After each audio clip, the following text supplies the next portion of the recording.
자, 역사를 가장 역사답게 가르친다고 자부하는 황연필입니다. 와, 임진왜란 벌써 한 8개월 정도 된 것 같은데 이제 거의 끝을 향해 갑니다. 왜?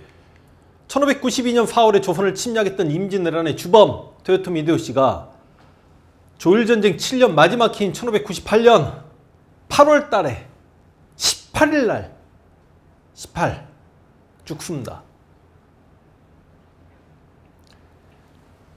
죽을 때 남긴 절명시가, 원래 절명시 그러면 우리 황현 몇천녀로 후졌던 나라를 빼앗기니까 죽으며 썼던 이런 절명시가 멋있는 거지. 이 새끼가, 침략자 새끼가 몸이여 이슬로 왔다가 이슬로 가나니 난이와의 영화야. 난이와가 뭔가 하고 찾아봤더니 오사카더라고요. 이 새끼가 오사카 성도 만들고 그랬지 않습니까? 그러니까 오사카의 영화여, 꿈속의 꿈이로다. 지가 그렇게 오사카 성을 만들고 전국 시대를 제패하고 조선 정벌을 단행하고 했던 게 다 꿈속의 꿈이었다. 이 새끼가 죽을 때 갑자기 그렇게 허무하게 이야기하면 그 전쟁광 전범 새끼의 미친 전쟁 야욕 때문에, 정복욕 때문에 당시 조선의 백성들 인구 절반 가까이가 임진년 7년 동안에 죽었습니다. 전쟁 중에 총칼 맞아 죽은 조선인들도 부지기 휘었고 병에 걸려서 굶주려서 아사한 사람까지. 여러분, 진짜 인구 절반 가까이가 죽었다라고 보면 최소 20%, 많게 50%까지 진짜 죽었다라고 봅니다만, 이게 여러분, 그 살아남은 사람들은 그 가족들, 그 슬픔, 이 용서가 안 되는 새끼죠. 그럼에도 불구하고 일본인들은 전국시대 3대 영웅, 그래서 오다 노부나가, 토요토미 히데요시, 도쿠가 이에야수, 이 세 명을 그때 상황에 따라서, 특히 전쟁 기간에 2차 세계대전 때는 토요토미 히데요시 인기가 여전히 가장 높았다고 합니다. 하여간 이 짜증나는 새끼가 죽었는데 이 새끼도 이제 벌 받은 거지. 왜냐면 어렵게 난 아들이 아직 꼬맹이야, 토요토미 히데요리가. 이 토요토미 히데요리가 어린데, 쉽게 이야기하면 이 토요토미 히데요시는 자신의 가신들을 조선에 원정 보냈습니다. 전쟁 경험을 쌓고 만약에 조선을 정복하게 되면 그 조선의 땅을 영지로 나눠줌으로 인해서 자신 가신들의 힘을 키우겠다는 논리였습니다만, 전쟁이 장기화되면서 자신 가신들 다이묘들은 병력의 손실을 경험했죠. 그런데 실제로 조선에 원정을 보내지 못했던 동쪽의 권력자 도쿠가 이에야스는 힘이 점점 강해지고 있었지. 그러니까 토요토미 히데요시는 죽으면서도 불안했을 거라고. 그래서 도쿠가 이에야스에게 자신의 아들을 잘 부탁한다라고 죽었습니다. 실제로 토요토미 히데요시가 죽었을 때 임종을 지켰던 인물 중에 바로 이시다 미츠나리와 도쿠가 이에야스가 있었고, 이 이시다 미츠나리는 나중에 일본의 권력을 누가 가져가냐는 향방을 결정짓는 대회전 새끼가라 전투에서 서군의 총사령관이었고, 도쿠가 이에야스가 동군의 총사령관인데 결과적으로 도쿠가 이에야스가 이겨서 일본은 도쿠가 이에야스 막부, 에도 막부가 들어서게 되는 거죠. 자, 토요토미 히데요시가 죽었습니다만, 이 토요토미 히데요시의 임종을 지켰던 이시다 미츠나리나 도쿠가 이에야스는 당시 조선에 원정 나가 있었던 고니시나 시마즈나 가토 등에게 토요토미 히데요시의 죽음을 감춥니다. 그리고 토요토미 히데요시의 그린 것처럼 위조해가지고, 물론 토요토미 히데요시 이 새끼는 글도 읽을 줄 몰라요. 쓸 줄도 모르지. 그렇지만 명령서 내용상 항상 토요토미 히데요시의 명령인 것 같이 철병을 하라는 명령을 내립니다만, 기존 최근 싸움에서 우위를 점하고 철병하라, 막 이런 식의 명령서를 내려보냄으로 인해 토요토미 히데요시의 죽음을 감추죠. 우와! 조선에 지금 고전을 면치 못하고 있는, 외성에 갇혀있는 일본군들 입장에서는 본국으로 철병하라는 이야기를 듣고 얼마나 기뻤겠습니까? 그런데 여러분, 토요토미 히데요시 죽음이, 전쟁 중에 일국의 최고 권력자가 죽었는데 그게 어떻게 비밀리에 감춰질 수 있겠냐고. 실제로 일본의 포로로 갔다가 잡혀 돌아온 사람들의 증언에 의해서 조명연합군에도 토요토미 히데요시의 죽음이 알려지게 됩니다. 일본군들이라고 소문이 안 돌았겠냐고. 마침 이러할 때 고려청자라고 불리는 명나라 황제 만력제는 조선에 엄청난 병력을 계속해서 보내고 있습니다. 당시 여진족하고 전쟁하고 있음에도 지금 그런 상황이었어요. 그래서 약 10만 병력 정도가 지금 조선에 들어와 있고, 당시 조선군까지 해서 13만 명 정도가 일본의 외성을 깨고 일본군들을 아작을 내자. 그러니까 여러분, 임진왜란이 시작되고 나서 조명연합군, 우리 아군이 13만 명이 우와 편성이 된다? 이거 엄청난 병력 아닙니까? 이 13만 명으로 외성을 깨야 되는데 어떻게 깰 것인가? 근데 외성은 다 해서 20몇 개, 30개까지 됩니다. 솔직히 나머지들은 거의 새끼성이지요. 주요 외성은 지난번에 가토가 지키고 있었던 울산 외성, 시마즈가 지키고 있었던 사천 선진리 외성, 고니씨가 지키고 있는 순천 외교성, 이거 세 개를 깨야 되는데 어떻게 할 것인가 고민합니다. 누가 고민하냐면 당시 경리 총사령관급이었던 양호가 고민을 하고요. 그 다음에 어찌 보면 명나라의 병부상서, 그러니까 국방부 장관이었던 형계가 고민하면서 둘이 무슨 결론을 내리냐. 13만 명 병력을 4개로 쪼개겠다. 4개로 쪼개가지고 울산 어떤 새끼가 지키고 있죠? 가토가 지키고 있죠. 빨간색 보여요? 보입니까? 그 다음 여기 사천은요, 시마지가 지키고 있죠. 보이나요? 순천은요, 고니씨가 지키고 있죠. 근데 어떻게 병력을 4개로 쪼개가지고 지금 현재 명나라군 장수 누구? 마귀가 경주를 공격합니다. 합천은요, 좀 이름이 낯설 거예요. 동일올란 새끼가 공격하고요. 왜 새끼라고 하냐면 얘가 너무 무능력했거든. 전주에서 출발해서 순천은 누가 공격하냐면 명나라 사령관 유정이 공격을 합니다. 여기에 이제 조선군들을 누구를 붙이냐면 여기에 선거의를 붙입니다. 선거의. 그리고 항해 장수들 이끌고 있었던 김응서가 붙어가지고 이때 마귀가 한 2만 몇천 명의 선거의 김응서가 10,000명이 넘기 때문에 여기 대략 병력이 한 4만 병력 정도가 구성이 됩니다. 이거 다 써드릴까요? 제가 지금 거의 암기를 하고 있습니다만 이게 2.4만, 이게 한 1.1만? 1.5만? 그래가지고요. 이걸 다 하면 너무 재미없는데 합치면 몇 만이야? 그냥 줄여서 4만. 여기 4만. 여기 동일원이 37,000에 누가 조선 장수로 붙냐면 정기룡 장군이 붙습니다. 정기룡 장군이 병력이 좀 적어요. 3,000. 그래서 여기도 대략 4만. 여기 유정이 2만 몇천 병력 가지고 왔는데 조선 장수 누가 붙냐면 권율이 붙습니다. 권율이 또 10,000명 정도 병력을 가지고 있습니다. 그럼 여기가 대략 한 3.5만. 그런데 지금 보시면 순천 외교성 전투는 수군도 공격하잖아요. 그럼 수군 누가 있습니까? 노란색 진리인, 지금 노란색이 명나라 장수입니다. 그 다음 조선 장수 누구? 이순신. 당시 진린이 약 1만 병력, 이순신이 5천 병력 정도 된 것 같습니다. 이게 1.5만, 진짜 이렇게 하면 13만 병력이 나와야 되는데 3.5, 이게 5, 8, 13만 딱 떨어지죠. 와, 좋아, 훌륭합니다. 당시 가토 대략 한 1만? 1만 좀 넘을 겁니다. 시마즈 대략 한 1만? 고니씨 한 1만 5천? 이 정도 병력이 지키고 있어요. 근데 여러분, 진짜로 외성은 이 전국시대에 100년 이상을 전쟁하면서 성에 백성들이 잘 살고 막 그런 행정기능 다 포기하고 오로지 전투시에 이 성을 수성하기 위한 목적만을 100년 동안 연구해서 진짜로 얘들 진짜 외성 수성하는데 특화된 성입니다. 그러니까 어지간한 외성은 공성병력이 3배, 4배 돼도 불가능합니다. 한 10배 정도는 돼야 간신히 점령을 한번 해볼까? 우리가 임진왜란 때 일본의 외성을 제대로 한 번도 점령하지 못했다라고 하는데 이게 약간 이의를 제기할 수 있는 게 이것들이 본성이라면 새끼성들이 있어요.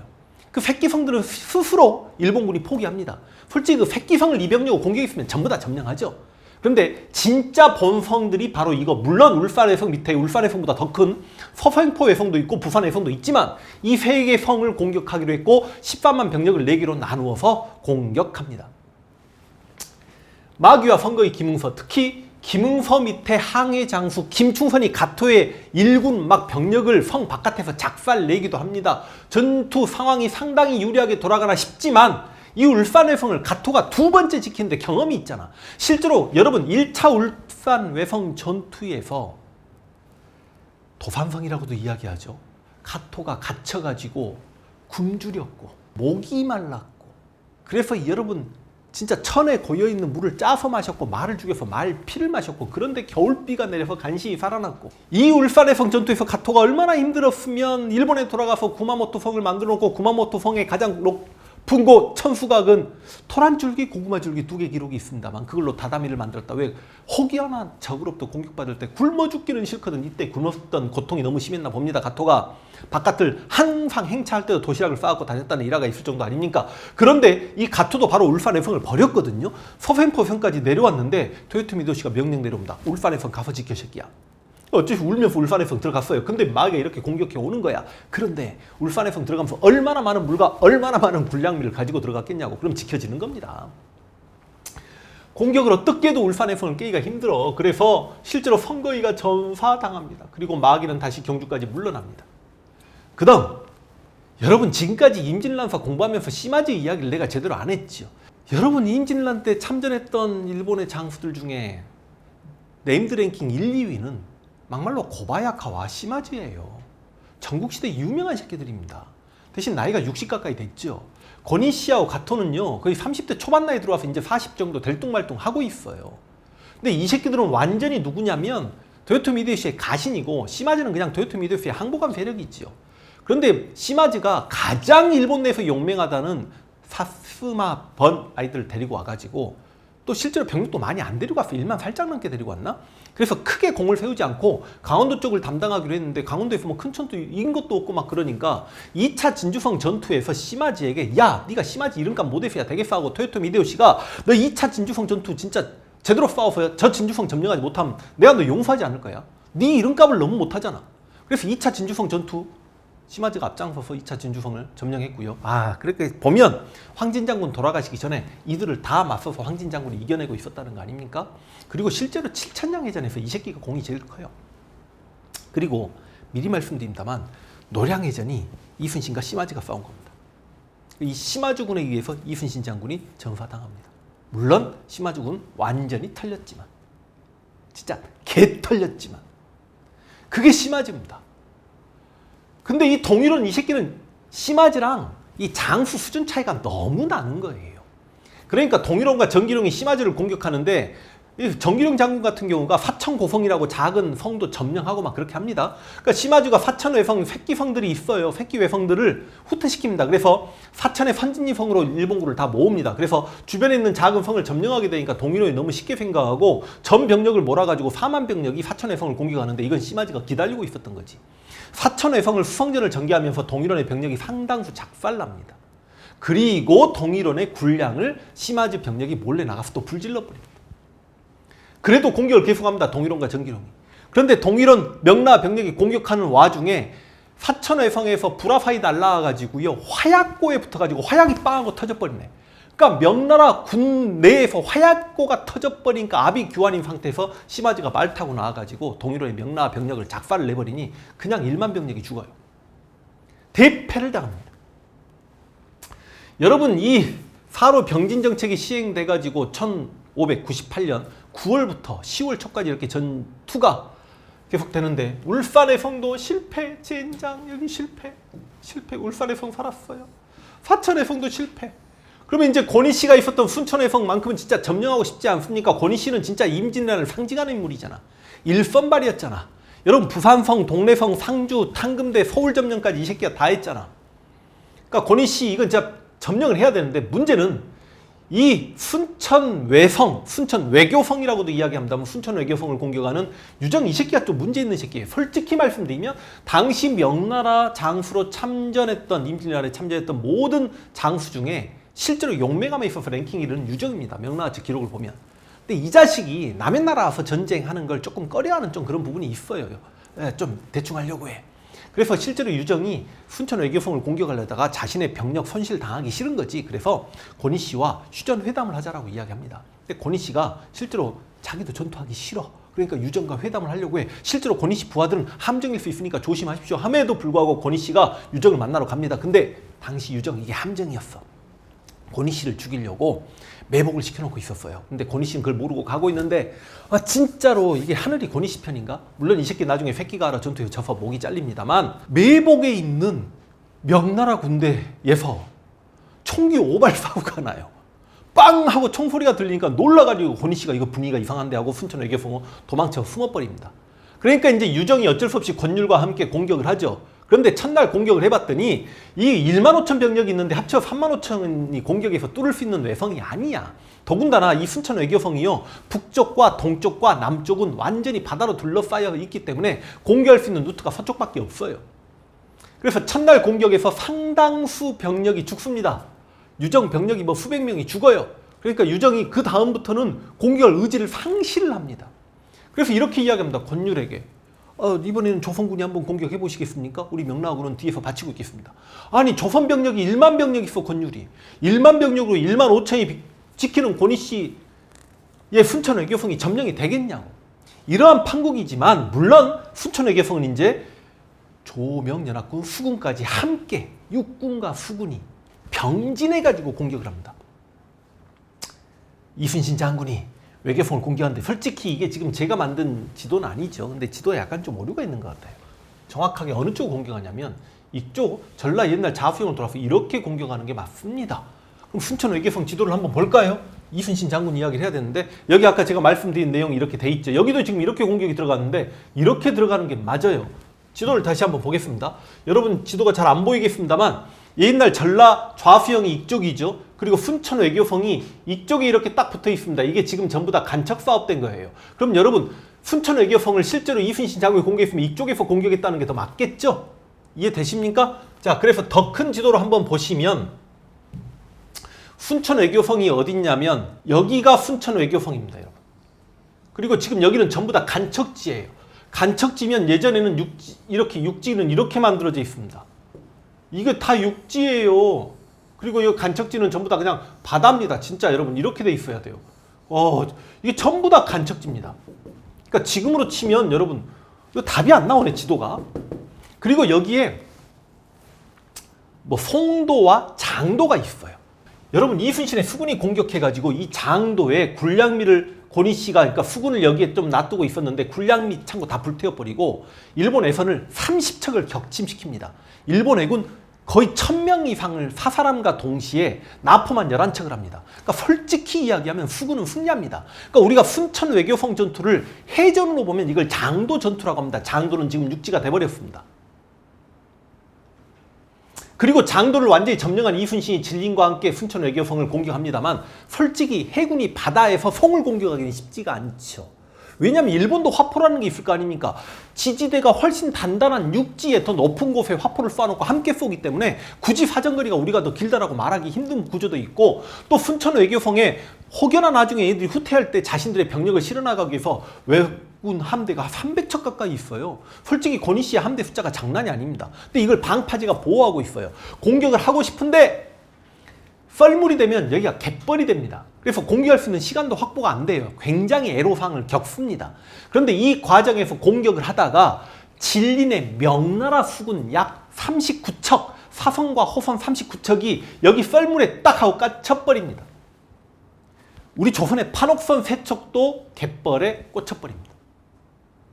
그러니까 여러분 순천 외교성에서 일본 왜군들이 쏟아져 나와가지고 이 새끼들이 공격을 하는데 갯벌에 배가 갇혔을 때 공격당하면 이거 답이 나옵니까? 이때 여러분 진린 죽기 일보 직전이었습니다.